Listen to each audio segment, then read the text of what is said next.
오늘은 이 사탄의 불행한 운명이라는 설교를 여러분들에게 말씀드릴 텐데, 때로는 사탄이 막강한 힘으로 여러분과 저를 덮치는 것 같은 절망을 경험할 때 우리 접구나 포기할까? 라는 유혹에 빠질 때가 많이 있다라고 하는 것입니다. 그러나 우리가 패배할 사탄의 운명을 알면 겁먹지 않고 쉽게 사단과 싸워서 승리할 수가 있다라고 하는 것입니다. 그러면 사단의 운명을 아는 것이 어떻게 우리를 승리하게 하는가를 세 가지로 나누어서 생각해 보므로 오늘 아침 은혜 받기를 주님의 이름으로 축원합니다. 첫째로 우리가 사단이 패배할 운명을 미리 아는 것은 우리에게 매사에 confidence, 이 자신감을 주는 것임을 생각을 해 보겠습니다. 데살로니가 후서 2장에는 사람들의 연합이 거론되고 있는데, 어떤 사람은 이 말씀이 이 세상에 나타날 불법한 지도자들을 문자적으로 표현하는 것이고, 또 다른 사람들은 사단이 교회에서 더 큰 영향력을 갖게 되는 것을 상징적으로 해석을 하는 사람들도 있다라고 하는 것입니다. 예언은 이렇게 자주 문자적으로 그리고 상징적으로 나타나기 때문에 평신도들이 쉽게 이해하기가 대단히 어렵다고 하는 사실을 우리는 알아야 됩니다. 저는 이 말씀의 의미는 언젠가 이 땅에 사단의 영향을 받은 막강하고 무서운 그리고 부정한 독재자가 나타날 것을 뜻한다고 저는 생각을 합니다. 이 사람은 귀신 들린 폭군입니다. 이 폭군은 세상 사람들에게 평화와 질서를 약속하지만 사실은 우리를 전쟁과 테러와 혼돈과 불행 속으로 유도하고 있다는 사실을 우리는 알아야 된다라고 하는 것입니다. 그래서 성경에서는 이 사람을 불법의 사람, 혹은 사단의 개, 혹은 앞으로 올 부정한 지배자, 적그리스도라고, 그리고 요한계시록 13장에는 용에 의해서 힘을 얻은 바다에서 올라온 짐승이라고 부르고 있다라고 하는 것입니다. 그런데 데살로니가 후서 2장 2절로 3절에 보면 예수님께서 영광과 권능의 심판 주로 재림하시기 전에 불법의 사람 곧 멸망의 아들들이 나타나는데, 이 사람들이 주도하여 하나님을 대항하는 악의 세력이 이 땅에서 출현한다라고 하는 것입니다. 더 나아가서 성경은 사단은 자신의 시간이 얼마 남지 않은 것을 알고 미친 개처럼 날뛰고 있다, 이렇게 표현을 하고 있습니다. 따라서 사탄은 하나님과 하나님의 백성을 향하여 마지막 공격을 위하여 전 포문을 열고 all court pressing으로 우리를 공격하고 있다라고 하는 것입니다. 우리 다 같이 데살로니가 후서 2장 4절을 함께 읽어보겠습니다. 그는 대적하는 자라 신이라고 불리는 모든 것과 숭배함을 받는 것에 대항하여 그 위에 자기를 높이고 하나님의 성전에 앉아 자기를 하나님이라고 내세우느니라. 아멘. 사단은 이렇게 하나님을 대적하는 것을 통해서 자기가 적그리스도임을 나타낸다라고 하는 것입니다. 전 요즘에 우리 주변에 일어나는 현저한 현상들, 예를 들어서 하나님의 말씀인 성경과 교회의 기도와 창조론과 십계명을 왜곡시키고 기독교적 도덕과 윤리를 부패시키는 것 등등은 앞으로 서서히 등장할 불법의 사람이 오는 길을 닫고 있는 과정이라고 여러분들에게 말씀을 드릴 수가 있습니다. 이 불법의 사람은 빛을 공격하는 어두움을 사랑하는 모든 사람들 중에 우상 숭배자들이라고 말씀을 드릴 수가 있습니다. 그러나 진리 안에 우리 성도들은 적그리스도가 아무리 자기를 하나님으로 미화시키고 선전하고 유혹해도 그의 진리에서 벗어난 언행을 보고 그가 악한 자임을 알아야 된다고 말씀을 하고 있습니다. 그러나 이 세상에는 적그리스도와 야합하는 사람들이 너무너무 많이 있습니다. 이 말씀은 오직 적그리스도에게 충성을 표하는 자들만이 적그리스도들과 사업적 거래를 한다는 말씀인 것입니다.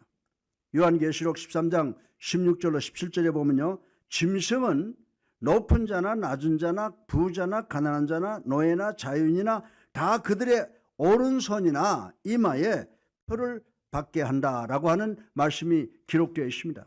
그래서 이 표가 없는 자는 성도들도 아무것도 사고 팔 수 없게 하여 비방과 환난을 당하게 하는 것이라고 말씀을 하고 있습니다. 이 표는 짐승의 이름이나 그 이름을 뜻하는 숫자다라고 요한은 요한계시록 13장 16절을 통해서 말씀을 하고 있는 것입니다. 저는 과거에는 이 예언을 읽으면서 어떻게 적그리스도 한 사람이 전 세계의 경제를 좌지우지할 수 있을까? 이런 일은 불가능하다라고 의심을 했던 적이 있습니다. 그러나 요즘 컴퓨터에 의한 IT 발전을 보면 불가능한 것만은 아니다라는 생각이 듭니다. 요한계시록 14장 9절로 10절에 보면 만약에 여러분이 세상 지도자가 자신을 하나님이라고 사칭하는 시대에 살게 되고 여러분에게 자신에 대한 충성의 표식으로 그의 문신을 가지라고 협박을 하면 어떤 핍박을 받더라도 거부하라고 권면하고 있는 말씀을 우리 읽어볼 수가 있습니다. 왜냐하면 하나님께서 불법의 사람을 멸할 때 그들도 함께 멸하려고 하시기 때문이라고 하는 것입니다. 사랑하는 성도 여러분, 그러므로 사단은 멸망한다는 예언을 믿고 자신 있게 사단과 싸워서 승리하시는 우리 모두가 되시기를 주님의 이름으로 축원합니다. 둘째로, 왜 그러면 하나님께서 처음부터 사탄을 패배하게 하시지 아직도 사단이 활동을 하게 하시는가에 대하여 질문이 생길 텐데 그 질문을 한번 생각을 해보겠습니다. 우리 다 같이 데살로니가 후서 2장 8절을 함께 읽어보겠습니다. 그때에 불법한 자가 나타나리니 주 예수께서 그의 입의 기운으로 그를 죽이시고 강림하여 나타나심으로 패하시리라. 아멘. 이 말씀은 오랫동안 사단의 힘을 억압하고 있는 분이 계신다는 말씀인 것입니다. 전 이분은 그리스도인들의 마음에 자정하고 계시는 성령님이라고 믿습니다. 따라서 불법의 사람은 오직 성령께서 이 땅을 떠난 후에야 비로소 이 세상을 완벽하게 주장할 수가 있을 것이다 라고 생각할 수가 있는 것입니다. 그런데 워렌 위어스비라고 하는 사람은 이 세상의 교회가 좀 부족하다고 하더라도 절대로 과소평가하지 말라고 했습니다. 이분은 현대교회가 비록 완벽하지는 못하지만 앞으로 다가올 심판을 지연시킨다라고 말을 했습니다. 여러분들 창세기에 보게 되면 창세기에 나타나는 롯이 완벽한 의인은 아니지만 소돔성의 그의 존재는 하나님의 심판을 유보시켰다고 하는 것을 우린 잘 알고 있는 것입니다.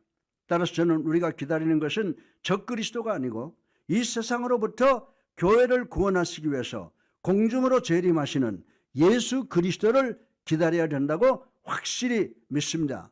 아멘. 이 상황을 데살로니가전서 4장 16절로 17절에 보면 주께서 호령과 천사장의 소리와 하나님의 나팔 소리로 친히 하늘로부터 강림하시리니 그리스도 안에서 죽은 자들이 먼저 일어나고 그 후에 우리 살아남은 자들도 그들과 함께 구름 속으로 끌어올려 공중에서 주를 영접하게 하시리니 그리하여 우리가 항상 주와 함께 있으리라. 아멘. 믿습니까? 네.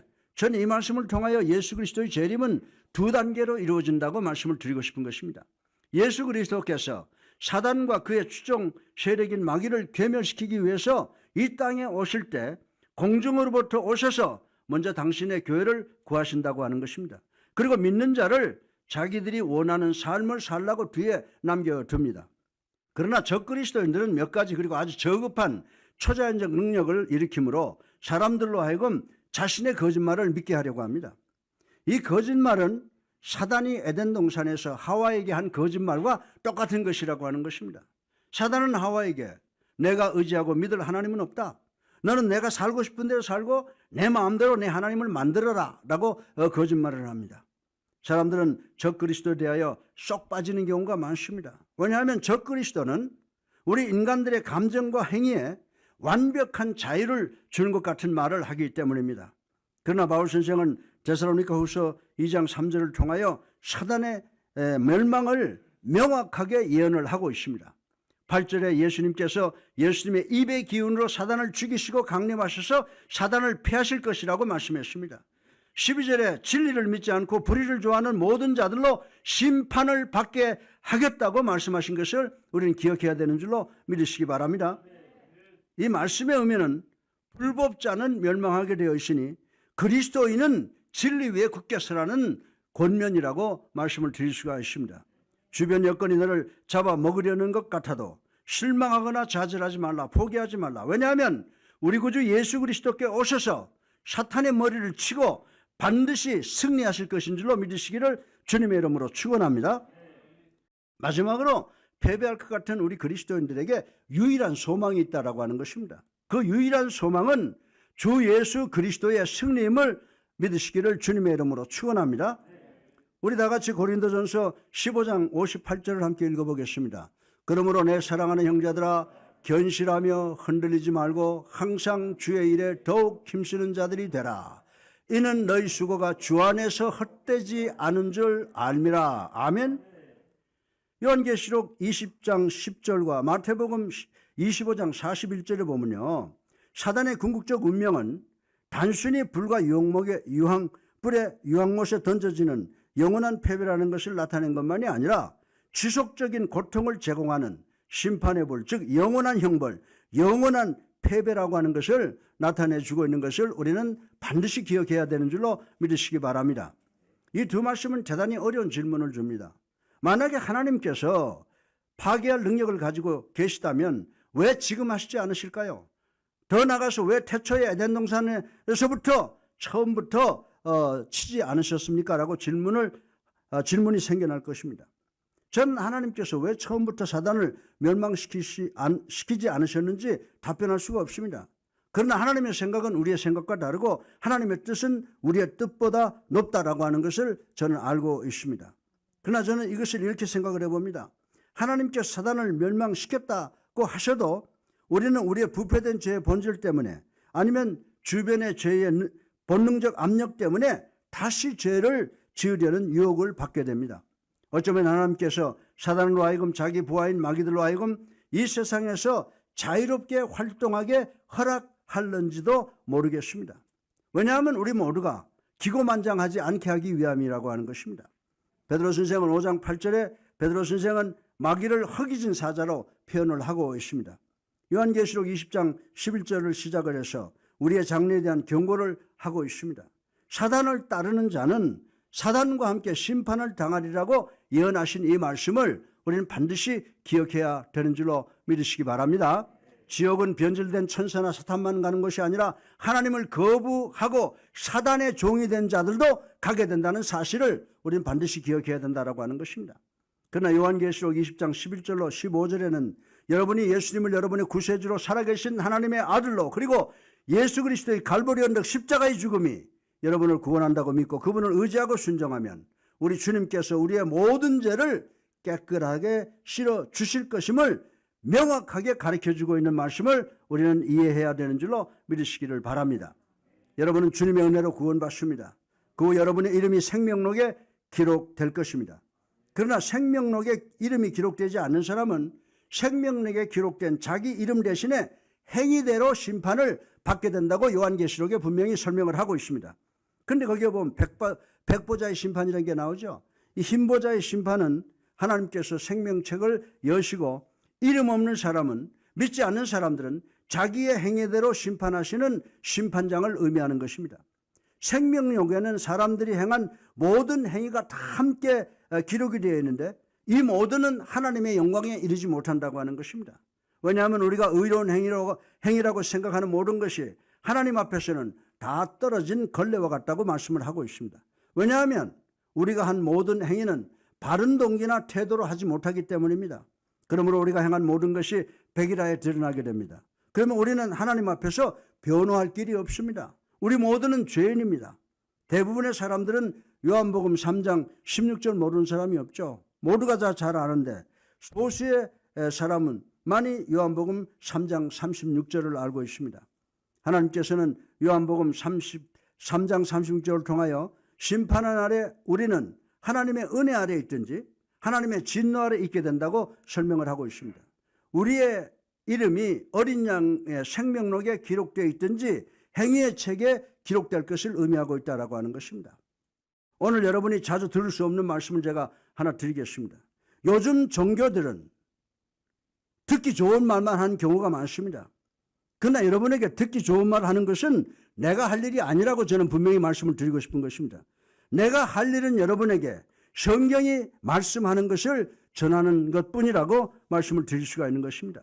하나님은 바보가 아니십니다. 하나님은 전지전능하시고 무량광대하시고 우리를 사랑하시는 특성을 가지고 계십니다. 하나님은 불순종은 반드시 벌하신다고 성경을 통해서 우리에게 말씀해 주시고 있습니다. 이사야서 5장 16절에 보면요, 오직 만군의 여호와는 정의로우심으로 높임을 받으시며 거룩하신 하나님은 공의로우심으로 거룩하다 일컬음을 받으시리니. 아멘. 언젠가 사단은 결박당하여 불못에 던짐을 당할 것이다 라고 하는 것입니다. 그리고 영원한 아픔과 고통을 당하게 될 것이다 라고 하는 것입니다. 지옥은 영원한 형벌입니다. 왜냐하면 지옥은 사단이 가야 할 마땅한 곳이기 때문입니다. 만화에 보면 사단이 천국 한 구석에서 하나님의 말씀에 빗나간 친구들과 즐거운 시간을 보낸 것 같은 그림을 볼 수가 있으나, 성경은 사단보다 더 큰 고통을 당하는 존재는 이 세상에 없다고 선포하고 있습니다. 그러나 성경은 또한 하나님의 말씀인 성경의 진리를 거부하고 사단의 거짓말을 따라가는 사람들도 하나님의 의로 똑같이 심판을 받게 된다라고 말씀을 하셨다라고 하는 것입니다. 고린도후서 5장 10절에 보게 되면, 이는 우리가 다 반드시 그리스도의 심판대 앞에 나타나게 되어 각각 선악간에 그 몸으로 행한 것을 따라 받으려 함이라. 아멘. 여러분들, 이 말씀이 주는 의미가 뭐라고 생각하세요?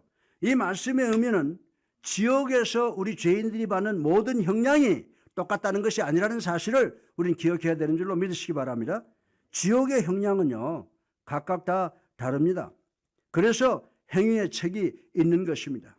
예수님께서는 심판의 날에 세상의 여러 가지 범죄자보다는 유대 땅에서 나를 거부한 자들을 더 무섭게 징계하시겠다고 분명히 말씀했습니다.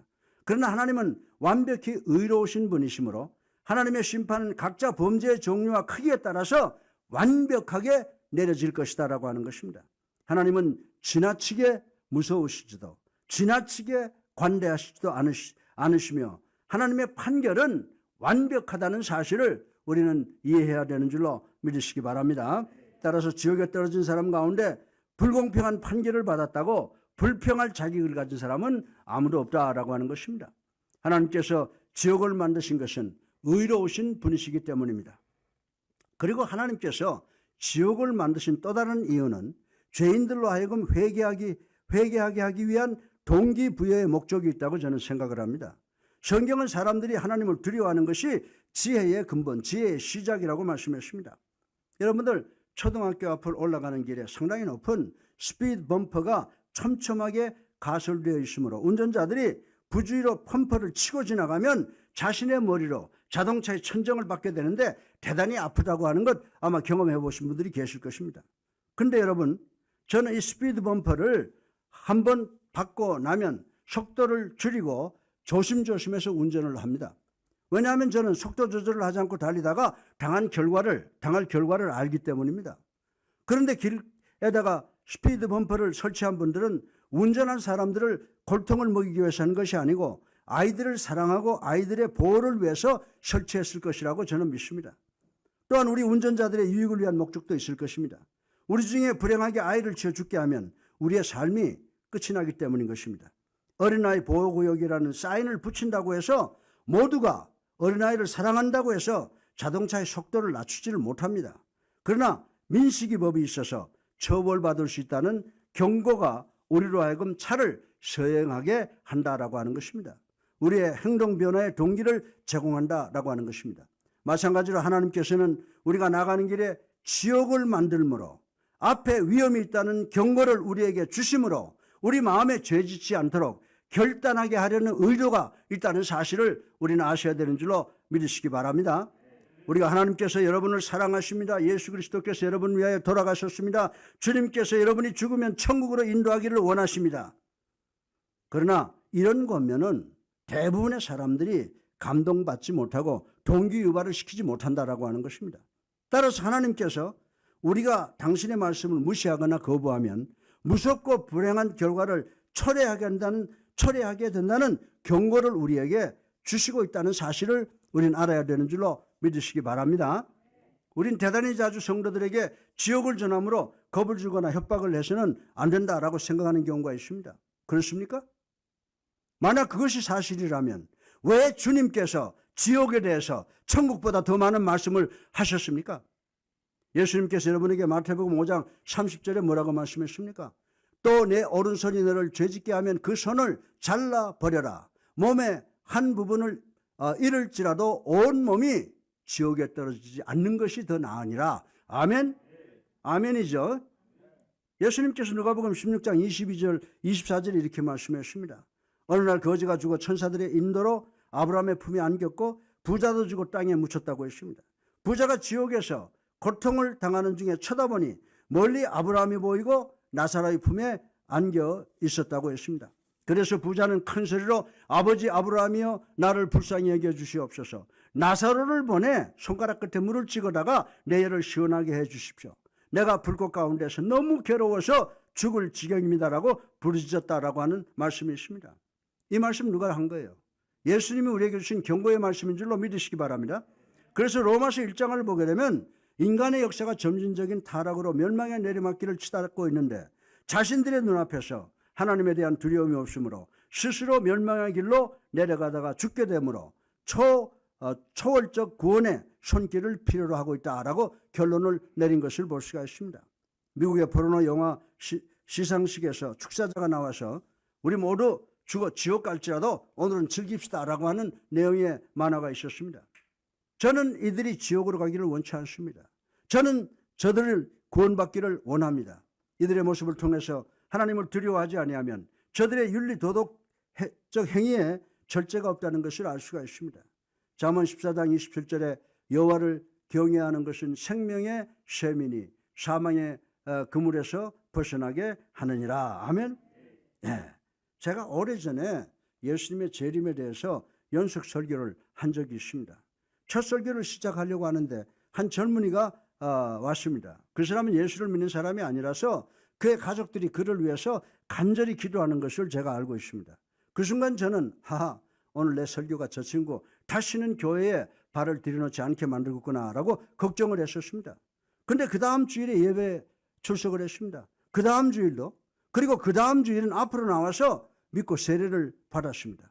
그 청년이 세례 받으면서 목사님의 그 재림에 대한 설교가 저를 아주 두렵게 해서 오늘 제가 세례를 받게 되었습니다라고 고백을 하는 것을 들었습니다. 사랑하는 성도 여러분, 성경은 하나님을 두려워하는 마음은 생명으로 인도한다고 말씀하고 있는 것을 우린 기억해야 되는 줄로 믿으시기 바랍니다. 따라서 하나님의 종들이 하나님의 말씀을 가리키면서 지옥에 대한 실체의 교훈을 희미하게 아니면 약화를 시키면 엄청난 실수요 범죄라고 하는 것을 우리 목회자들은 기억을 해야 된다라고 하는 것입니다. 전 여러분에게 성경적으로 공갈을 하고 협박을 해서 성도들을 불안하게 하는 목회자가 아닙니다. 전 여러분이 교회를 나가면서 걱정하고 의심하고 갈등하게 하는 그런 목사가 아닙니다. 사랑하는 성도 여러분, 지옥에 대한 이런 무서운 표현들이 복음을 엄청나게 기쁜 소식으로 만들게 되는 줄로 믿으시기 바랍니다. 복음은 엄청난 기쁜 소식입니다. 왜냐하면 이 복음은 우리를 무서운 죄로 인한 심판으로부터 구원해 주시기 때문인 줄로 믿으시기 바랍니다. 예수님께서 마가복음 16장 16절에 뭐라고 말씀하십니까? 믿고 세례받는 자는 구원을 얻을 것이요 믿지 않는 사람은 정죄를 받으리라. 아멘. 내가 여러분들에게 세례받으라고 한다고 해서 잘못된 것을 하시는 것인가를 한번 생각해 보아주시길 바랍니다.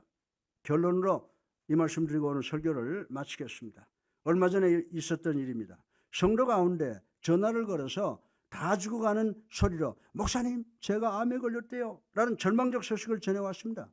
그런데 약 일주일 후에 그분에게서 또 전화가 걸려왔는데 이번에는 아주 밝은 목소리로 목사님 기쁜 소식이 있습니다. 제가 암 초기래요. 의사선생님께서 말하는데 치료받으면 100% 완치된대요 라고 소리 질렀습니다. 사랑하는 성도 여러분, 이것은 대단히 기쁜 소식입니다. 왜냐하면 불과 일주일 전에 이분은 암이 생겼다는 절망적 소식을 들었기 때문이라고 하는 것입니다. 복음이 바로 이런 것입니다. 가장 나쁜 소식이 최고의 기쁜 소식이 되는 것입니다. 우리는 나쁜 소식을 듣지 못하면 기쁜 소식을 이해하지 못한다는 것입니다. 다시 말해서 무서운 죄의 특징을 알지 못하면, 죄로 인하여 받는 심판을 알지 못하면 복음이 기쁜 소식임을 알지 못한다는 사실을 우리는 깨달아야 된다라고 하는 것입니다. 그리고 우리에게 최고로 기쁜 소식은 뭡니까?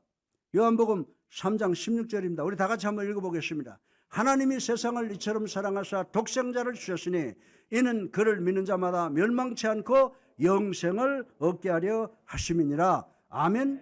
이게 복음인 거예요. 이것이 우리에게 기쁜 소식입니다. 이 기쁜 소식은 여러분과 나는 행위로 구원받은 것이 아니고 여러분의 믿음을 통한 은혜로 구원받았으므로 자랑할 것이 없다는 것입니다.